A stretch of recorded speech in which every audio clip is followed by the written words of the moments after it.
اب انشاءاللہ سورۃ القلم ہے، یہ بھی مکی صورت ہے اور اس میں تقریباً 52 آیات ہیں۔ آج اس کا آغاز کرتے ہیں۔ بسم اللہ الرحمن الرحیم۔ نون یہ حروف مقطعات میں سے ہے۔ والقلم وما یسطرون، قلم اور اس کے لکھے کی قسم، یعنی قلم اور جو یہ لکھتی ہے اس کے لکھے کی قسم۔ ما انت بنعمت ربک بمجنون، کہ اے حبیب کریم صلی اللہ علیہ وسلم آپ اپنے رب کے فضل سے مجنون نہیں ہیں۔ تو یہ کفار جو تھے یہ معاذ اللہ ثم معاذ اللہ نبی کریم کی طرف جنون کی نسبت کرتے تھے۔ اللہ تبارک و تعالی نے بڑے اہتمام کے ساتھ اپنے حبیب سے جنون کی نسبت کو دور فرمایا۔ وَإِنَّ لَكَ لَأَجْرًا غَيْرَ مَمْنُونَ، اور ضرور تمہارے لیے بے انتہا ثواب ہے۔ یہ اللہ تعالیٰ نے اپنے حبیب کو تسلی قلب عطا فرمائی کہ حبیب آپ کے لیے بہت اجر و ثواب ہے، آپ کے لیے بہت عظیم بدلہ ہے۔ تو جس کو اللہ تعالیٰ بے انتہا فرمایا، آپ اندازہ کریں کہ ہم ایک چیز کو کہتے ہیں جی بڑی بے شمار چیزیں تھیں، لیکن اس کا بھی کوئی نہ کوئی شمار ہوتا ہے، ہماری دانش میں بے شمار ہوتی ہے۔ مثال کے طور پر آپ نے انسان دیکھے کسی جگہ بہت رش تھا، آپ نے کہا بے شمار انسان تھے، اتنا رش، آپ اس کو بے شمار کہہ رہے ہیں، حالانکہ وہ شمار کے اندر ہیں۔ تو یہ ایسا ہو سکتا ہے کہ ہم مجازن ایک چیز کو بے شمار کہہ دیتے ہیں اور کہتے ہیں کہ بھئی وہ گنتی نہیں ہو سکتی تھی، اتنے کثیر تھے، بہت زیادہ کثرت کے ساتھ تھے۔ لیکن اللہ تبارک و تعالیٰ جس کو بے انتہا فرمائے یقیناً اس کی کوئی انتہا نہیں ہے، تو وہ کتنا بڑا اجر و ثواب ہوگا اس کا اندازہ ہم نہیں لگا سکتے۔ وَإِنَّكَ لَعَلَىٰ خُلُقٍ عَظِيمٍ، اور بے شک آپ خلق عظیم کے منصب پر فائز ہیں، یعنی اللہ تبارک و تعالیٰ نے آپ کو بہترین اخلاق عطا فرمائے۔ خلق کہتے ہیں ایک اچھی عادت کو۔ نبی کریم صلی اللہ علیہ وسلم کی عادت کریمہ، خلق ویسے اطلاق اس کا اچھی پر بھی ہوتا ہے، برے پر بھی ہوتا ہے، بد خلق ہم کہتے ہیں، خوش خلق کہتے ہیں۔ تو خلق معنی عادت ہوتی ہے، اور اگر خوش اخلاق کہا جائے تو اس کا مطلب ہے اچھی عادت والا۔ تو نبی کریم صلی اللہ علیہ وسلم کے خلق کے بارے میں کسی نے سیدہ عائشہ صدیقہ رضی اللہ تعالی عنہا سے جب پوچھا کہ آپ کا اخلاق کیسا تھا، تو آپ نے ارشاد فرمایا کیا تم نے قرآن نہیں پڑھا؟ نبی کریم صلی اللہ علیہ وسلم کا اخلاق بالکل قرآن تھا،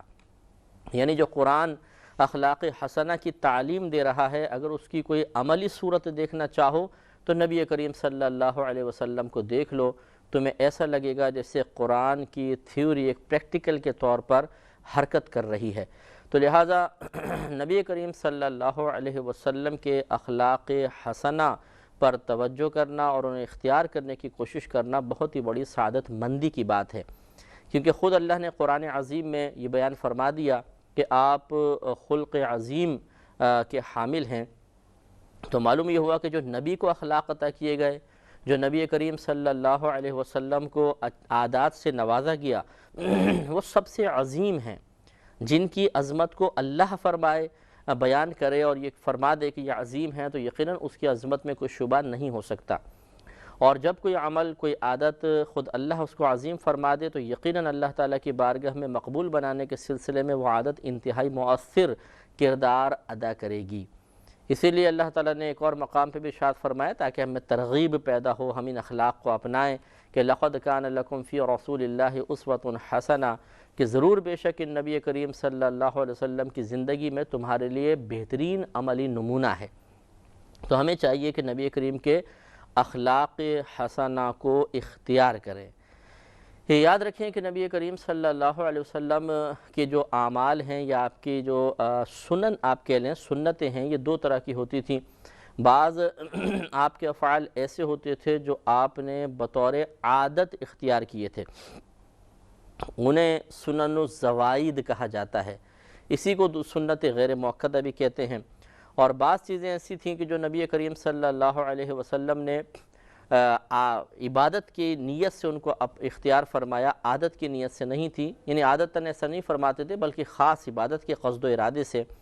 انہیں سنن الہدا کہا جاتا ہے۔ سنت مؤکدہ بھی ان کا نام رکھا گیا ہے۔ تو سنن الہدا یعنی سنت مؤکدہ جو ہے، جو اعمال سرکار مدینہ صلی اللہ علیہ وسلم نے بطور عبادت اختیار کیے،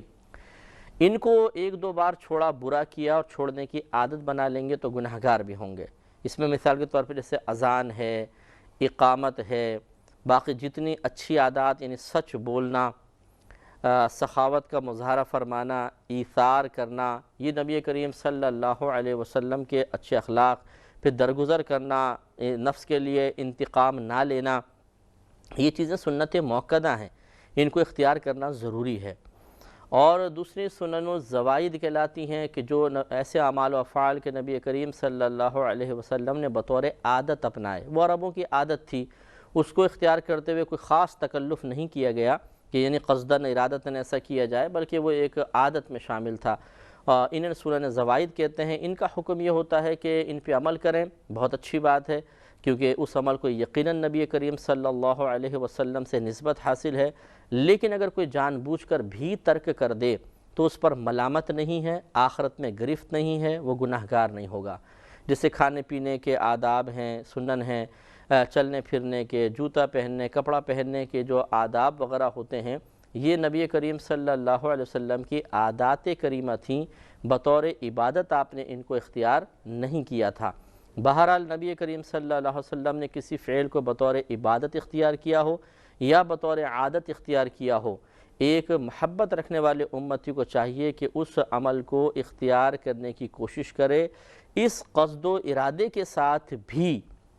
کہ یقیناً یہ جو کچھ اللہ تعالیٰ نے اپنے حبیب کریم صلی اللہ علیہ وسلم کے لیے پسند فرمایا وہ سب سے اچھا ہوگا، اور جب میں بھی اس کو اختیار کر لوں گا تو ضرور اس کا فیض مجھ پہ بھی جاری ہوگا اور میں بھی اللہ تعالیٰ کی بارگاہ میں درجہ قبولیت حاصل کر سکوں گا۔ یہ بھی یاد رکھیں کہ ہم خوش اخلاق کا لفظ عموماً اس شخص کے لیے کہہ دیتے ہیں کہ جو اچھے الفاظ ادا کرے، تھوڑا سا مسکرا کے ہم سے مل لے، ہم کہتے ہیں جی بڑا خوش اخلاق ہے۔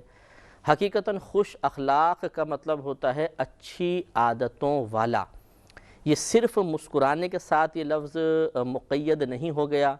اچھے زبان سے مؤدبانہ الفاظ ادا کرنے پر ہی خوش اخلاق کا لفظ منحصر ہو گیا ہو، ایسا نہیں ہے۔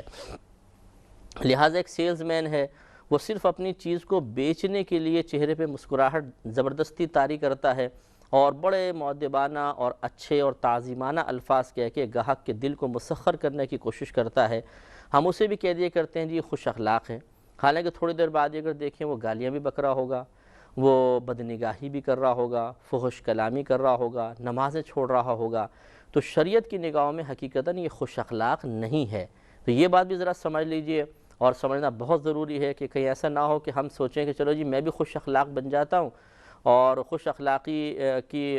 حد کیا بنائیں جی مسکرا کے ملنا ہے ہر ایک سے اور اچھے الفاظ ادا کرنے ہیں بس،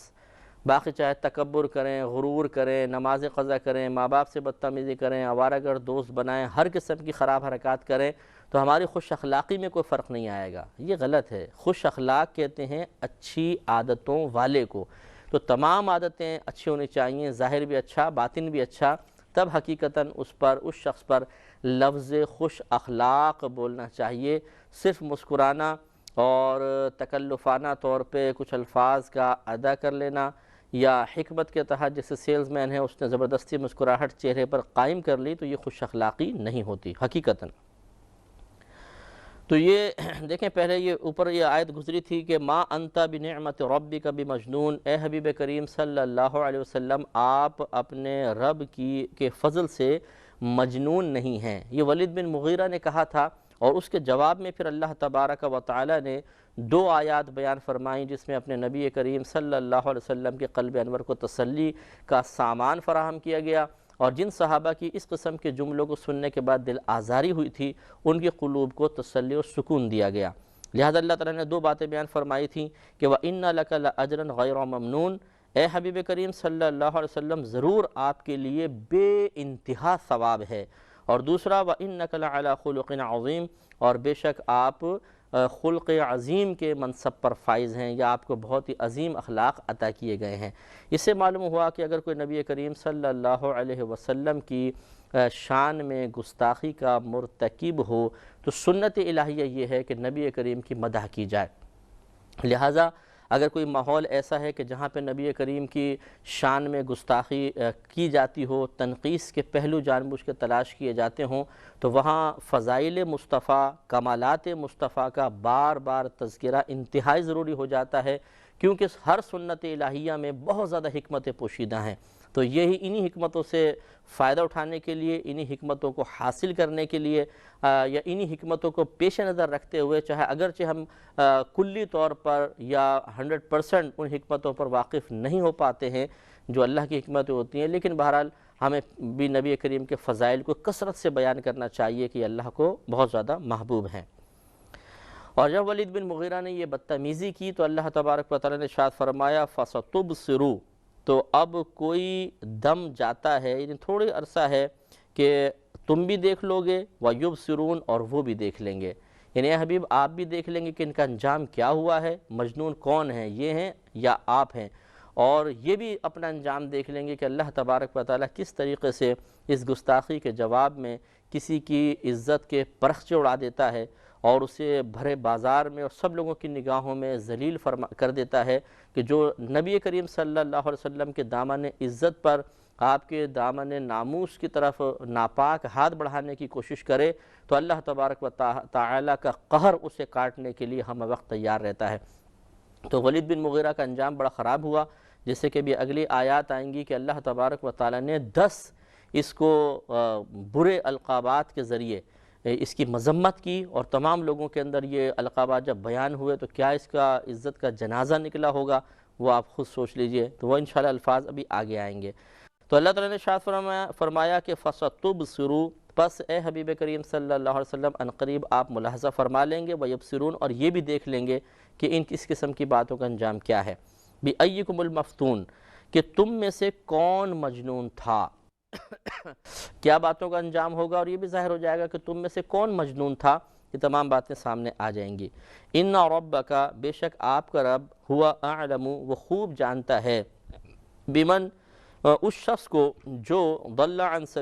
سبیلہ، اس کے راستے سے بہک گیا، وَهُوَ أَعْلَمُ بِالْمُهْتَدِينَ، اور وہ خوب جانتا ہے ان کو جو سیدھے راستے پر ہیں، ہدایت پر ہیں۔ یعنی اللہ تعالیٰ یہ جو تم اگر دنیا کے اندر بالفرض وقتی طور پر اپنی قوت، اپنے زور، اپنے مال کی اور اپنی اولاد اور ماتحت افراد کی کثرت کی بنا پر اگر تم بظاہر غالب سے نظر آتے ہو، اور تم پھر اس کو بنیاد بناتے ہوئے، اپنے زور و قوت کو بنیاد بناتے ہوئے خود کو حق پر کہتے ہو اور دوسرے کو ناحق کہنے کی کوشش کرتے ہو، یہ تمہارا اپنا زعم فاسد ہے۔ اللہ تبارک و تعالیٰ بہتر جانتا ہے کہ کون ہدایت پر ہے اور کون گمراہی پر ہے۔ فَلَا تُطِعِ الْمُكَذِّبِينَ، تو جھٹلانے والوں کی بات نہ سننا، نہ اطاعت کرنا ان کی جو جھٹلانے والے ہیں، یعنی کسی قسم کی حبیب کریم صلی اللہ علیہ وسلم اس وجہ سے ان کو رعایت مت دیجیے گا کہ ان کی زبانیں چلو بند کر دیتے ہیں، جیسے حکمت ہوتی ہے بعض اوقات کی کچھ رعایت دے دی تاکہ سامنے والا جو دشمنی پہ اترا ہوا ہے اس کی زبان بند ہو جائے، وہ تھوڑی دیر کے لیے خاموش ہو جائے۔ اللہ تبارک و تعالیٰ نے اپنے حبیب کریم صلی اللہ علیہ وسلم کی حفاظت کا ذمہ اپنے ذمہ کرم پر لیا ہوا تھا، صاف منع فرمایا کہ آپ کسی مکذبین کی بالکل اطاعت نہ کریں، بلکہ ارشاد فرمایا کہ وَدُّوا لَوْ تُدْهِنُوا فَيُدْهِنُونَ، وہ تو اس بات کی آرزو کرتے ہیں کہ کسی طرح بھی آپ ان کے ساتھ نرمی کریں، فَيُدْهِنُونَ، تو وہ بھی نرم پڑ جائیں، یعنی ان کی شدت اس لیے ہے کہ آپ ان کو رعایت دیں دینی لحاظ سے، ٹھیک ہے بھئی تم جو کرنا چاہو کر لو، اس قسم کی باتیں کریں تو پھر یہ بھی اپنی شدت میں نرمی کر دیں، اس لیے ان کی یہ شدت ہے، لیکن اے حبیب کریم آپ ان کی بالکل اطاعت مت فرمائیے گا۔ اب یہاں سے جو آگے آیتیں شروع ہو رہی ہیں اس میں یعنی جو 2-3 آیات آئیں گی، اس میں اللہ تبارک و تعالی نے تقریباً ولید بن مغیرہ کے 10 عیوب کو بیان فرمایا۔ اس سے یہ ثابت ہوتا ہے، آپ اچھی طرح غور سے دیکھیے گا کہ جو بعض ہمارے بیچارے نادان مسلمان ہیں وہ کہتے ہیں جی کسی کو بھی برا مت کہو، اگر کوئی نبی کریم صلی اللہ علیہ وسلم کی گستاخی کر بھی رہا ہے اسے بھی برا مت کہو، اس کا عمل اس کے ساتھ، ٹھیک ہے اس کا عمل اس کے ساتھ، لیکن نبی کا کچھ حق ہے اس امت کے اوپر، جیسے آپ کے والدین کا حق ہے آپ کے اوپر۔ اگر خاندان میں کوئی شخص، محلے میں کوئی شخص آپ کے والد کو گالی بک رہا ہو، آپ کی والدہ کو برا بھلا کہہ رہا ہو، تو کیا آپ اسے برداشت کریں گے؟ اور کیا اس وقت آپ کی زبان پہ یہ مکالمے جاری ہوں گے کہ جی کوئی بات نہیں، برا کہہ رہا ہے تو چھوڑ دو، اس کو برا مت کہو، نہیں بلکہ آپ جس طرح ہو سکتا ہے کم از کم اس کی زبان تو بند کروانے کی کوشش کریں گے۔ تو اسی طریقے سے جو نبی کریم صلی اللہ علیہ وسلم کو برا کہہ رہا ہو معاذ اللہ، اس پہ خاموش رہنا یقیناً یہ مناسب نہیں ہے۔ اور اگر کسی وجہ سے آدمی خاموش ہے حکمتاً، مثال کے طور پہ کسی کے سے بہت زیادہ نقصان کا اندیشہ اگر بولیں تو ایسا آدمی خطرے میں پھنس گیا ہے، تو کم از کم دل میں تو اس کو برا جانے، دل میں تو اس چیز کے بارے میں نفرت پیدا ہو، کم از کم آدمی نجی محافل میں تو اظہار نفرت کرے کہ اس شخص نے برا کیا، فلاں نے برا کیا۔ اگر ہم اس کو بالکل نارمل لیں گے تو اس کا مطلب ہے کہ ہمارے ایمان میں ضرور ضعف پیدا ہو گیا ہے، کمی پیدا ہو گئی ہے، اس کو دور کرنا چاہیے۔ لہذا معلوم ہوا کہ گستاخ رسول کو غلط کہنا، گستاخ رسول کو برا بھلا کہنا، اس میں کوئی حرج نہیں ہے، بلکہ یہ سنت الہیہ ہے کہ جس نے ہمارے نبی کریم صلی اللہ علیہ وسلم کو معاذ اللہ مجنون کہا، اللہ تعالیٰ نے 10 اس کے عیب گنوائے۔ اب وہ دیکھیے کون سے عیب ہیں۔ اللہ تعالیٰ نے ارشاد فرمایا کہ وَلَا تُطِعْ، اے حبیب کریم آپ ایسے کی آپ بات نہ سننا، کُلَّ حلاف، ہر اس شخص کی جو بہت زیادہ قسمیں کھانے والا ہے۔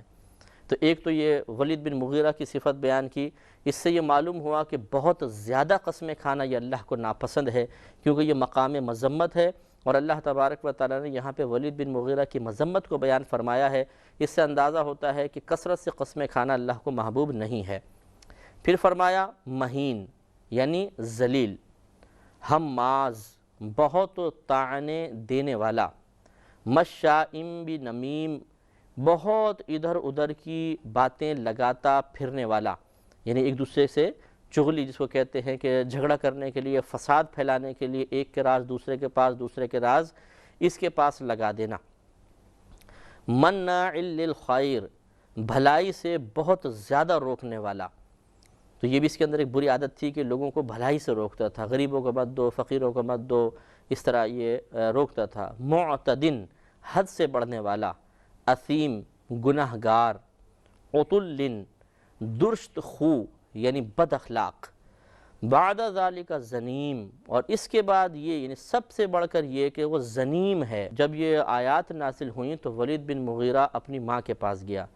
اور کہا کہ یہ جو پہلی 9 صفات بیان ہوئیں میری،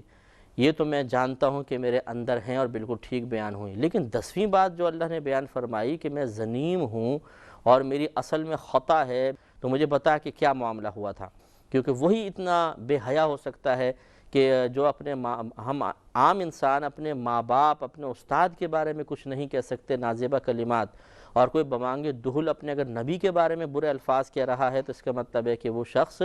درست نہیں ہے۔ تو یقینی سی بات ہے کہ اللہ تبارک و تعالی معاذ اللہ کوئی ایسی بات تو نہیں فرمائے گا جو بد اخلاقی پر مشتمل ہو، یہ تو کوئی تصور بھی نہیں کر سکتا۔ اس کا مطلب یہ ہوا کہ گستاخ رسول کی برائیاں بیان کرنا یہ شرعاً بالکل جائز ہے، اور اس کو بد اخلاقی سے تعبیر نہیں کر سکتے،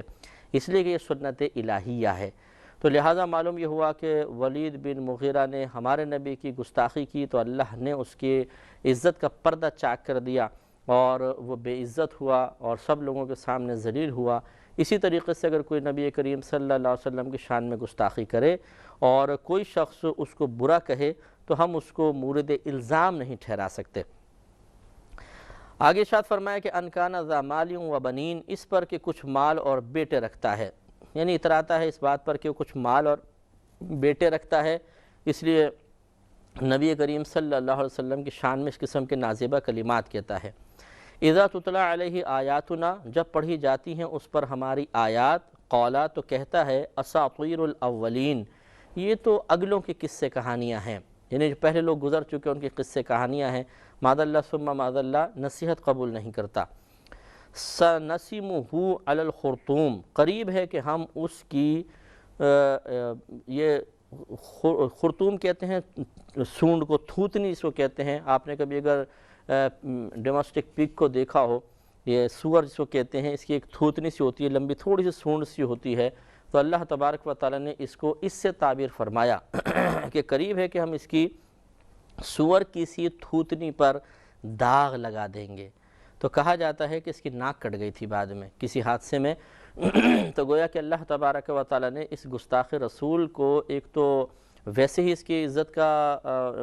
گویا کہ نیلامی ہو گئی، اور دوسری بات یہ کہ اس کی ناک کٹ گئی جس سے اس کا چہرہ بھی بدنما ہو گیا۔ تو یہ تو دنیا کے معمولی سے بظاہر جس کو آپ کہیں کہ معمولی سے عذابات تھے یا معمولی سی اس کی اذیتیں اور تکلیفیں تھیں، اصل تکلیف تو اس کو آخرت میں ہوگی۔ اس لیے ہمیں دعا کرنی چاہیے، اللہ تعالیٰ سے التجا کرنی چاہیے کہ اللہ تو ہمیشہ ہمیں نبی کریم صلی اللہ علیہ وسلم کے محب رکھنا، ان سے عشق و محبت رکھنے والا بنانا، کبھی بھی گستاخی میں مبتلا نہ فرمانا، اس سے پہلے کہ ہم گستاخی کریں عافیت پر ایمان کے ساتھ ہمیں موت عطا فرما دینا، بلکہ ہماری آنے والی نسلوں کو بھی عاشق رسول بنانا، اور ہمیں خود بھی عاشق رسول بنا، عاشق رسول کی صحبت عطا فرما، کسی بھی گستاخ رسول کی صحبت سے محفوظ فرما دے۔ اب اس کے بعد اللہ تبارک و تعالی نے ایک بنی اسرائیل کا واقعہ بیان فرمایا اور اس کو بطور مثال، بطور نظیر پیش کیا۔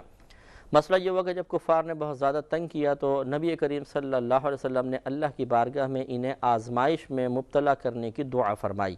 تو اللہ تعالیٰ نے ان کو قحط سالی میں مبتلا کر دیا، اور یہ بہت اتنی زیادہ قحط سالی ہو گئی تھی کہ یہ جانور تک کھانے پہ مجبور ہو گئے تھے، کتے تک کھا جاتے تھے، اتنی زبردست قحط سالی ہوئی تھی۔ پھر نبی کریم صلی اللہ علیہ وسلم کی دعا کی برکت سے ہی ختم ہوئی۔ تو اللہ تعالیٰ نے اس بات کو بیان فرما رہا ہے کہ ہم نے ان بنی اسرائیل کو بالکل اسی طرح، ان کو کفار قریش کو بالکل اسی طرح آزمایا جیسے بنی اسرائیل میں کچھ لوگوں کو آزمایا تھا۔ وہ اصل میں ایک شخص کا باغ تھا جو بڑا نیک پرہیزگار تھا، اور وہ اپنے باغ سے غریبوں کو بہت زیادہ دیتا تھا۔ ایک تو جتنے باغ میں جیسے پھل وغیرہ لگے ہوتے تھے جو گر جاتے تھے وہ فقیروں کو دے دیتا تھا، بستر بچھائے ہوتے تھے ان پہ گرتے تھے ان میں سے حصہ دیتا تھا، جب فصل کٹتی تھی یعنی پھل اترتے تھے اس وقت بھی مساکین کو دیتا تھا۔ جب اس شخص کا وصال ہوا تو اس کے 3 بیٹے تھے، تو ان تینوں نے آپس میں کہا کہ اب ہمارا کنبہ بڑا ہے، خاندان بڑا ہو گیا ہے، جس طریقے سے ہمارے والد صاحب آزادانہ خرچ کرتے تھے، دریغ نہیں کرتے تھے خرچ کرنے میں، اگر ہم بھی کرتے رہیں گے تو ہمیں کیا بچے گا، لہٰذا ہم یہ طے کرتے ہیں کہ ہم کسی فقیر کو کچھ بھی نہیں دیں گے، مسکین کو ٹال دیں گے۔ تو اب کسی نے کہا کہ اگر کس طرح ٹالیں گے، کس طرح منع کریں گے، وہ آ گئے تو کہا کہ ایسا کرتے ہیں کہ ہم صبح صبح باغ میں پہنچ جائیں گے، اس سے پہلے کہ کوئی بھی مسکین آئے ہم باغ میں پہنچ جائیں گے، اور جو پھل وغیرہ گرے ہوں گے یا جو توڑنے ہیں وہ توڑ لیں گے، اور اس کے بعد جب فقراء آئیں گے تو باغ ان کو خالی ملے گا، اس طرح ہمیں نفع ہو جائے گا اور منع کرنے کی زحمت سے بھی بچ جائیں گے۔ یہ منصوبہ بندی کر کے وہ لوگ سو گئے۔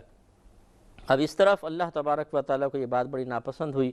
اور اللہ تعالیٰ نے رات میں آسمان سے آگ یا بجلی نازل فرمائی جس سے پورا باغ جل گیا۔ اب جب صبح یہ لوگ پہنچے اور جلدی صبح اٹھایا کہ بھئی جلدی چلو، ایسے نہ ہو فقراء آ جائیں، مساکین آ جائیں، اور وہاں جا کے جب انہوں نے دیکھا تو سارا باغ تباہ و برباد ہو چکا تھا، سارے پھل ختم ہو گئے تھے۔ اس وقت ان کو ندامت ہوئی، افسوس ہوا۔ تو اللہ تعالیٰ نے بیان فرمایا کہ جیسے ہم نے ان باغ والوں کو آزمایا تھا، اسی طریقے سے ہم کفار قریش کو بھی آزمائش میں مبتلا فرمائیں گے۔ فرق یہ ہوا کہ ان بھائیوں نے تو جب برے حالات دیکھے تو اپنی غلطی کا اعتراف کیا اور توبہ کی طرف مائل ہو گئے، لیکن کفار قریش اس طرح نہ ہو سکے اور ان پہ بدبختی زیادہ غالب رہی۔ چنانچہ اللہ تبارک و تعالی نے ارشاد فرمایا کہ اِنَّا بَلَوْنَاهُمْ، بے شک ہم نے انہیں آزمائش میں مبتلا فرمایا، کما بلونا اصحاب الجنہ، جیسے کہ ہم نے باغ والوں کو آزمائش میں مبتلا کیا تھا۔ اذ، جب اقسموا، انہوں نے قسم کھائی، لا یصرمنھا مصبحین، کہ ضرور صبح ہوتے ہی اس کھیت کو کاٹ لیں گے، یعنی سارے پھل وغیرہ اتار لیں گے، ولا یستثنون، اور انہوں نے انشاءاللہ نہ کہا تھا۔ فطاف علیہا طائف من ربک وہم نائمون، تو اس باغ پر تمہارے رب کی طرف سے ایک چکر لگانے والا چکر لگا گیا، یعنی آسمانی آزمائش آئی اور آ کے وہ گزر گئی، باغ کو تباہ کر دیا۔ وہم نائمون، اس حال میں کہ وہ سو رہے تھے، یعنی جس وقت رات کو سو رہے تھے ایک آسمانی آفت آئی اور گویا کہ پورے باغ میں چکر لگا گئی، پورے باغ کو تباہ کر گئی۔ فَأَصْبَحَتْ كَالصَّرِيمِ، تو صبح وہ باغ اس طرح رہ گیا جیسے پھل ٹوٹا ہوا، یعنی جیسے باغ کے تمام پھل اتار لیے جائیں تو تمام درخت بظاہر برہنہ سے نظر آ جاتے ہیں، پھلوں سے خالی۔ اس طرح اس آسمانی آفت کی وجہ سے تمام درخت پھلوں سے محروم ہو گئے۔ فَتَنَادَوْا مُصْبِحِينَ، تو انہوں نے صبح ہوتے ہی ایک دوسرے کو پکارا، أَنِ اغْدُوا عَلَى حَرْثِكُمْ إِن كُنتُمْ صَارِمِينَ، کہ صبح صبح اپنی کھیتی کی جانب چلو بھائی، اٹھو اگر تمہیں کاٹنی ہے تو۔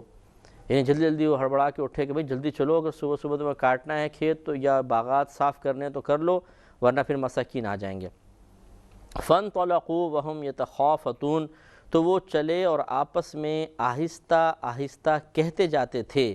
کہ اللہ يَدْخُلَنَّهَا الْيَوْمَ عَلَيْكُمْ مسکین، کہ ہرگز آج کوئی مسکین تمہارے باغ میں نہ آنے پائے، سارے توڑ لو۔ وَغَدَوْا عَلَى حَرْدٍ قَادِرِينَ، اور وہ صبح صبح چلے اپنے اس ارادے پر خود کو قادر سمجھتے ہوئے۔ وہ یہ سمجھ رہے تھے کہ ہم نے جو ارادہ کیا ہے ہم اس پہ قدرت رکھتے ہیں، وہ ضرور پایہ تکمیل تک پہنچ جائے گا، لیکن اللہ تبارک و تعالیٰ کی خفیہ تدبیر کیا کام کر رہی تھی یہ ان کو نہیں پتہ تھا۔ فَلَمَّا رَأَوْهَا، پھر جب انہوں نے اس باغ کو دیکھا، قَالُوا إِنَّا لَضَالُّونَ، بولے بے شک ہم راستہ بہک گئے ہیں۔ یعنی ایسا حیرت انگیز منظر تھا، سارے درخت پھلوں سے خالی، تو انہوں نے سوچا کہ شاید ہم کسی اور باغ میں تو نہیں آ گئے، جیسے اچانک ہم لوگ کسی بڑے بارونق جگہ پہ پہنچے پہلے، اور اس کے بعد جب دوبارہ پہنچے تو وہاں کوئی رونق نہ ہو، تو آدمی ایک لمحے کے لیے حیرت زدہ ہو کے اسی طرح کہہ دیتا ہے کہ کہیں میں راستہ بھول کر اس طرف تو نہیں آ گیا ہوں، تو ایسے وہ ہو گئے۔ بل نحن محرومون، اب ان کو احساس ہوا، کہیں گے نہیں نہیں بلکہ ہم تو بے نصیب ہو گئے، محروم رہ گئے۔ قال اوسطهم، ان میں سے جو سب سے درمیانی کیفیت رکھنے والا تھا وہ بولا کہ الم اقل لکم لولا تسبحون،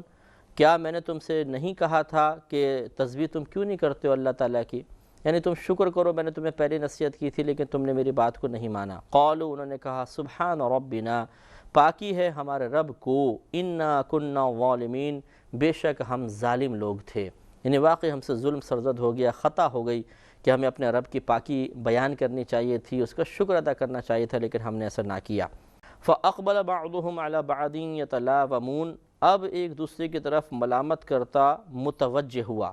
فَأَقْبَلَ بَعْضُهُمْ، تو متوجہ ہوا ان میں سے ایک، عَلَى بَعْضٍ، دوسروں پر، يَتَلَاوَمُونَ، اس حال میں کہ وہ آپس میں ایک دوسرے کو ملامت کر رہے تھے۔ قالوا، تو وہ بولے یا ویلنا انا کننا طاغین، کہ بولے بہت ہماری بربادی ہو گئی کہ بے شک ہم سرکش تھے۔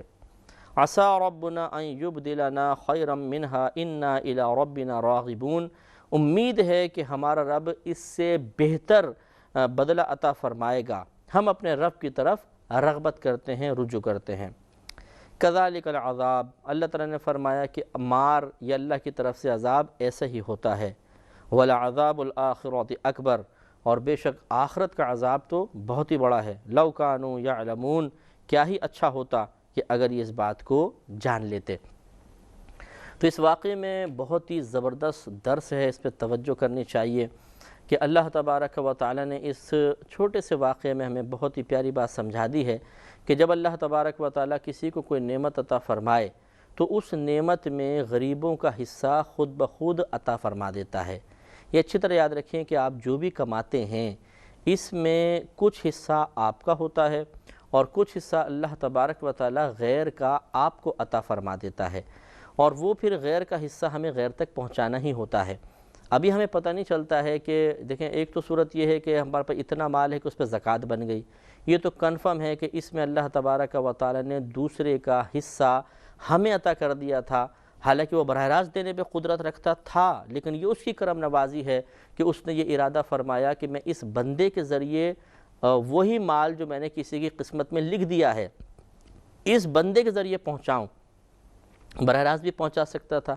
لیکن اس بندے کے ذریعے پہنچاؤں تاکہ اس کو ثواب ملے۔ تو بتائیے اللہ کی کتنی بڑی کرم نوازی ہے، وہ کتنا مہربان ہے، کتنا رحیم اور کریم ہے کہ اپنے ایک بندے کو براہ راست دینے پہ قدرت رکھتا ہے، لیکن ہمیں وہ وسیلہ بناتا ہے، ہمیں ذریعہ اور سبب بناتا ہے اور ہمیں انعام دے دیتا ہے۔ مال اسی غریب کا ہے، اسی تک پہنچے گا، لیکن ہم درمیان میں صرف ایک وسیلہ اور ذریعہ بننے کی وجہ سے ڈھیروں ثواب کما جاتے ہیں۔ تو ایک تو یہ کہ مال میں سے جیسے قربانی ہے، زکوٰۃ ہے، فطرہ وغیرہ ہے، یہ چیزیں تو معلوم ہوا کہ ہاں دوسروں کا حق اس میں شامل یقیناً ہے، اور بعض اوقات ایسا ہوتا ہے کہ جیسے نفلی ہم صدقہ جس کو کہتے ہیں، وہ اگرچہ اللہ تعالیٰ نے مقرر نہیں فرمایا، لیکن اس میں سے بھی ہمیں کوشش کرنی چاہیے یہ سوچ کر کہ ہو سکتا ہے اللہ تبارک و تعالیٰ نے ہمارے مال میں سے غریبوں کا حصہ بھی رکھا ہو، اگرچہ زکوٰۃ وغیرہ نہیں بن رہی ہے تو تھوڑا سا حصہ میں غریبوں کو دے دوں۔ دل بڑا کر کے دینا چاہیے۔ اگر آپ کسی غریب کو دے رہے ہیں تو یقیناً وہ اسی کی قسمت کا تھا، جب آپ دے چکے تو پھر کنفرم ہو گیا کہ اسی کی قسمت کا تھا، جو اللہ نے آپ کو عطا فرمایا تھا وہ اصل حقدار تک پہنچ گیا، اور فائدہ یہ ہوا کہ آپ کو ثواب بھی مل گیا۔ تو اس لیے غرباء کو دینے میں کوئی مال میں کمی نہیں ہوتی ہے۔ نبی کریم صلی اللہ علیہ وسلم نے بقسم ارشاد فرمایا کہ خدا کی قسم صدقے سے تمہارا مال کم نہیں ہوتا ہے۔ جب نبی کریم بقسم فرما رہے ہیں تو پھر مال کیسے کم ہوگا؟ اس لیے ہمیں غریبوں کو بھی دینا چاہیے، اپنے مال میں سے غرباء کا حصہ مقرر کرنا چاہیے، اور بالکل بخل محسوس نہیں کرنا چاہیے۔ یہ بخاری کی روایت ہے، نبی کریم صلی اللہ علیہ وسلم بنی اسرائیل کے واقعات کا تذکرہ کرتے ہوئے، واقعات کو بیان کرتے ہوئے ارشاد فرماتے ہیں کہ ایک پہلے زمانے میں ایک شخص تھا کہ وہ جنگل میں جا رہا تھا، تو اس نے ایک آواز سنی کہ آسمان سے آواز آ رہی تھی، اے بادل فلاں چٹان پہ جا کے برس جا۔ تو جب اس نے آواز سنی تو اس نے ایک دم تلاش کے لیے چہرہ اٹھایا تو ایک بادل ایک طرف چلنے لگا، تو یہ بھی تجسس میں پیچھے چلا۔ وہ بادل ایک چٹان پہ پہنچا اور برسنے لگا، پانی کافی دیر تک برستا رہا، تو وہ پانی چٹان پہ گر کے ایسے نالی سی بن کر چلنے لگا۔ اب اس نے سوچا اس میں ضرور کوئی حکمت اور راز ہے، تو یہ بھی اس پانی کے پیچھے پیچھے چل پڑا۔ کافی آگے چلتا رہا، پانی چلتا رہا، یہ بھی پیچھے پیچھے جاتا رہا، حتیٰ کہ وہ پانی ایک باغ میں داخل ہوا، اور اس میں ایک شخص تھا جو اس پانی کو پھر پورے باغ میں پھیلا رہا تھا۔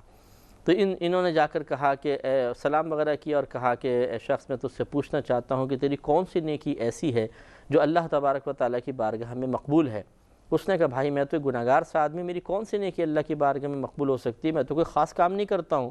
انہوں نے کہا نہیں آپ بتائیں۔ تو پھر اس نے پوچھا کہ آپ کیوں مجھ سے اس طرح پوچھ رہے ہیں؟ تو پھر اس شخص نے تمام بات بتائی کہ میں نے ایسے بادل ایک آواز سنی تھی، بادل نے بارش برسائی، پانی آپ تک پہنچا، تو یہ آپ معمولی انسان تو ہو نہیں سکتے۔ جب اللہ تعالیٰ غیب سے آپ کے لیے اس طرح امداد کا سامان امداد فراہم کر رہا ہے تو ضرور آپ مقبول بارگاہ الہی ہیں۔ تو وہ شخص رونے لگا، اور اس نے کہا کہ بھائی بات دراصل یہ میرا عمل کوئی بہت بڑا نہیں ہے، بس اتنا ضرور ہے کہ جب اس باغ کی آمدنی حاصل ہوتی ہے تو میں فوراً اس کے 3 حصے کر لیتا ہوں۔ ایک حصہ تو اللہ تعالیٰ کی راہ میں دیتا ہوں، دوسرا حصہ اسی باغ میں خرچ کر دیتا ہوں، جیسے پہلے دور میں تو ہمارے یہاں اب یہ کھاد کا رواج ہے، گوبر وغیرہ ڈالنا اور دیگر صفائی وغیرہ میں استعمال کرنا، میں اسی باغ میں کر دیتا ہوں، اور تیسرا اپنے اور اپنے گھر والوں کے اوپر خرچ کرتا ہوں، بس یہ میرا عمل ہے۔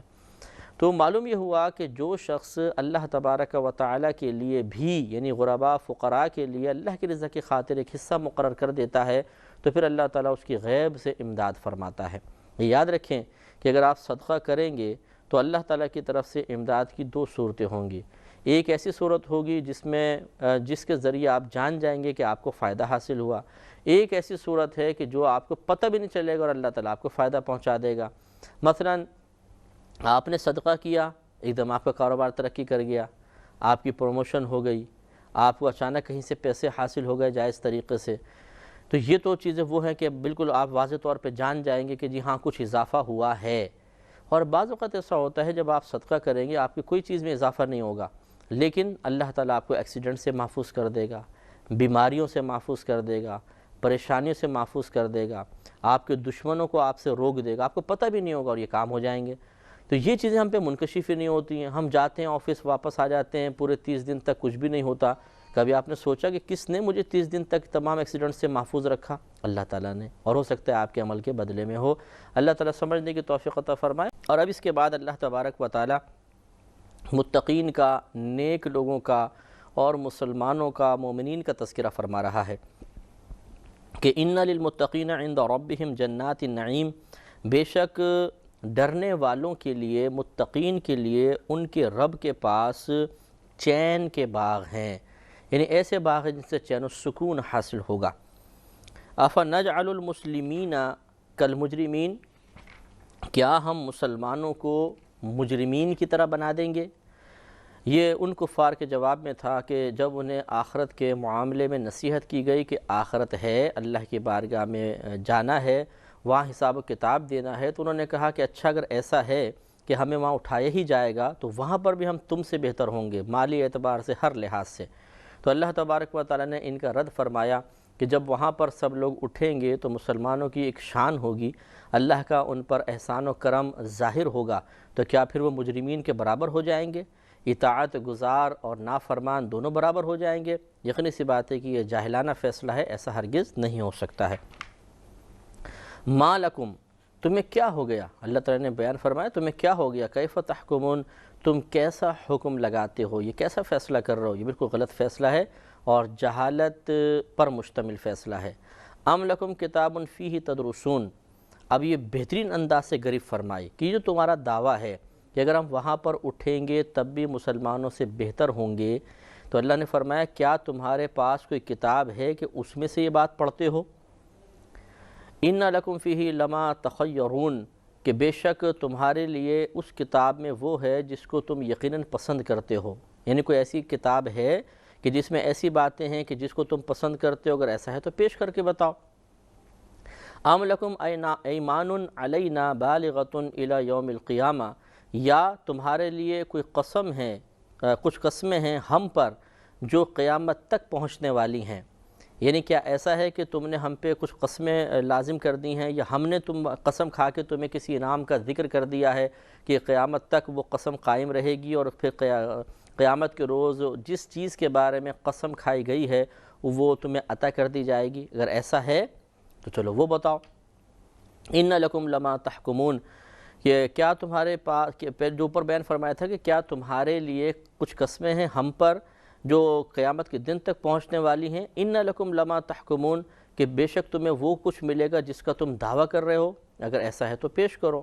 اب یہ نبی کریم صلی اللہ علیہ وسلم سے اللہ تعالیٰ نے سوال کرنے کا حکم دیا کہ حبیب آپ ان سے سوال کریں، اور ایسا سوال نبی کریم نے بیان فرمایا کہ ان کے ساکت ہو گئے، مبہوت ہو گئے کہ کیا جواب دیں۔ سلہم، اے حبیب کریم صلی اللہ علیہ وسلم آپ ان سے سوال فرمائیے، ایہم بذالک زعیم، ان میں سے کون شخص اس کا ضامن ہے؟ سوال کیجئے، کون یہ ضمانت لیتا ہے کہ ہاں جو ہم کہہ رہے ہیں ایسا ہی ہوگا، میں ضمانت لیتا ہوں؟ آئے وہ ذرا آگے۔ ام لہم شرکاء، یا اس کے پاس کچھ شریک ہیں، فلیأتوا بشرکائہم ان کانوا صادقین، اگر ایسا ہے تو اپنے شریکوں کو بھی لے آئیں اگر وہ سچے ہیں تو کتنا زبردست دعویٰ کہ کون اچھا دعویٰ کرتا ہے بتاؤ، آؤ ذرا سامنے آؤ، کون ضمانت لیتا ہے کہ کفار کو آخرت میں سب کچھ ملے گا، اور اس شخص کے ساتھ جو شرکاء ہیں ان سب کو بھی بلا کر لے آؤ۔ اب کسی میں یہ ہمت پیدا نہ ہو سکی کیونکہ ان کی یہ بے سروپا باتیں اپنی کوئی اصل نہیں رکھتی تھیں، لہٰذا وہ خاموش رہے، اور اس طریقے سے ان کو اللہ تبارک و تعالیٰ نے ان کا شدت سے رد فرمایا۔ یوم یکشف عن ساق، جس دن ایک پنڈلی کھولی جائے گی۔ اب یہ جو ہیں متشابہات میں سے ہیں، اس قسم کی آیات جن کی حقیقت اللہ ہی بہتر جانتا ہے، اگرچہ بعضوں نے اس پہ کلام کیا کہ یہاں پنڈلی سے مراد ایک عظیم مصیبت، آفت ہے جو ان لوگوں پر مسلط کی جائے گی میدان محشر میں، لیکن جو بہت ہی محتاط علماء ہیں وہ کہتے ہیں کہ اس کی مراد اللہ ہی بہتر جانتا ہے، اس لیے ہم اس پر کلام نہیں کریں گے۔ تو لہٰذا وہ کیا ہوگی پنڈلی، اور کس کی پنڈلی ہوگی، یا لفظ ساق یعنی پنڈلی کہہ کر مجازن کون سی چیز مراد لی جا رہی ہے، یہ اللہ تبارک و تعالیٰ بہتر جانتا ہے، یا اس کی عطا سے اس کے رسول کریم صلی اللہ علیہ وسلم بہتر جانتے ہیں۔ وَيُدْعَوْنَ إِلَى السُّجُودِ فَلَا يَسْتَطِيعُونَ، تو اللہ تعالیٰ نے فرمایا کہ بروز قیامت انہیں سجدے کی طرف بلایا جائے گا۔ وَيُدْعَوْنَ إِلَى السُّجُودِ، اور انہیں دعوت دی جائے گی سجود کی طرف، فَلَا يَسْتَطِيعُونَ، تو وہ سجدہ نہ کر سکیں گے۔ یعنی دنیا میں ان کو بلایا جاتا تھا، سجدے کی طرف نہیں مائل ہوتے تھے، وہاں ان کو بلا کے کہا جائے گا اچھا تم سجدہ کرو، سجدہ کر کے دکھاؤ، سجدہ کر لو، تو یہ اس امید پر کہ شاید ہمیں اس سجدے کے جواب میں بخش دیا جائے گا، کوشش کریں گے، لیکن ان کی پیٹھیں تانبے کی طرح کر دی جائیں گی، سخت بالکل، کہ جھک ہی نہیں سکیں گے۔ گویا کہ یہ بھی ایک حسرت پیدا کی جائے گی کہ یہ لاکھ تمنا کریں گے کہ آج ہم سجدہ ریز ہو جائیں،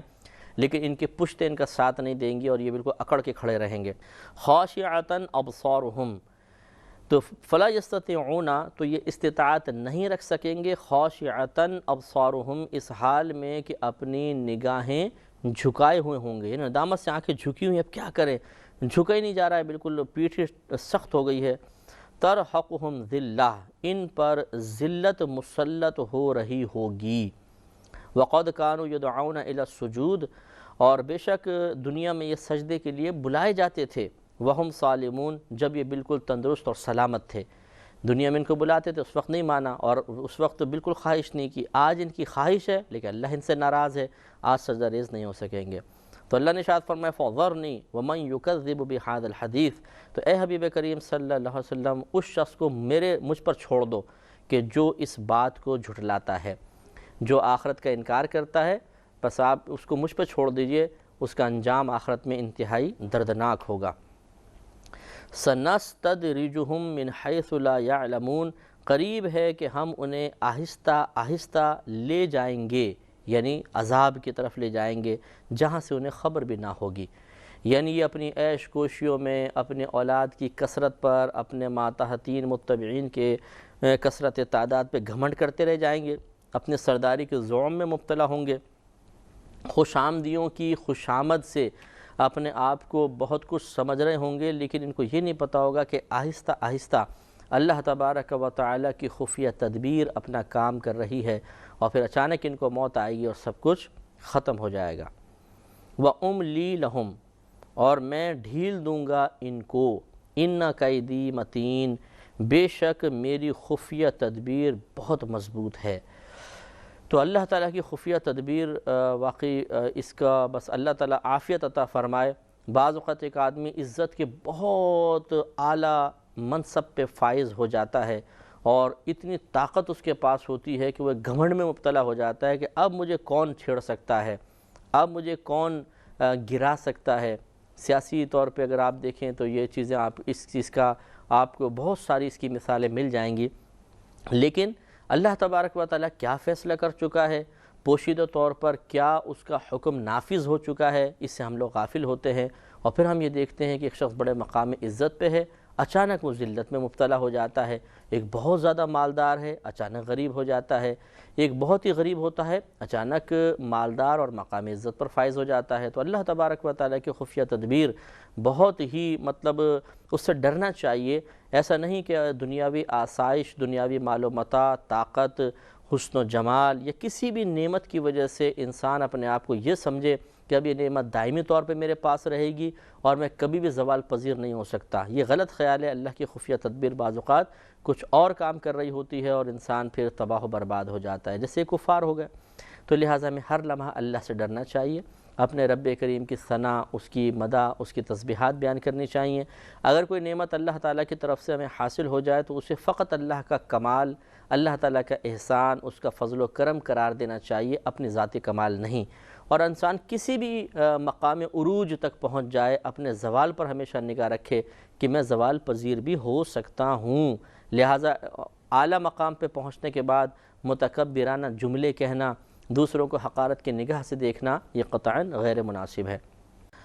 ام تسألہم اجرا فہم من مغرم مثقلون، یا تم ان سے کچھ اجر مانگتے ہو کہ وہ تاوان کے بوجھ میں دبے ہیں، یعنی کیوں اطاعت نہیں کرتے ہیں، کیوں یہ آپ کی نافرمانیاں کرتے ہیں؟ اگر نہیں مانتے آخرت کو تو اللہ تعالیٰ ان کو عذاب دے گا، اور پھر یہ کیوں نہیں مانتے ہیں؟ اللہ تعالیٰ نے اس آیت میں بیان فرمایا کہ کیا آپ ان سے کوئی اجرت طلب کر رہے ہیں کہ اس اجرت سے ڈر کر یہ سوچ کے کہ یار یہ تو ایک تاوان اور مسلط ہو گیا، ہم پر ایک ٹیکس لگا دیا گیا تو ہم ان کی بات نہیں مانتے؟ ایسا بھی نہیں ہے، کوئی ٹیکس نہیں لگایا گیا، کوئی تاوان مقرر نہیں کیا گیا، مفت میں اطاعت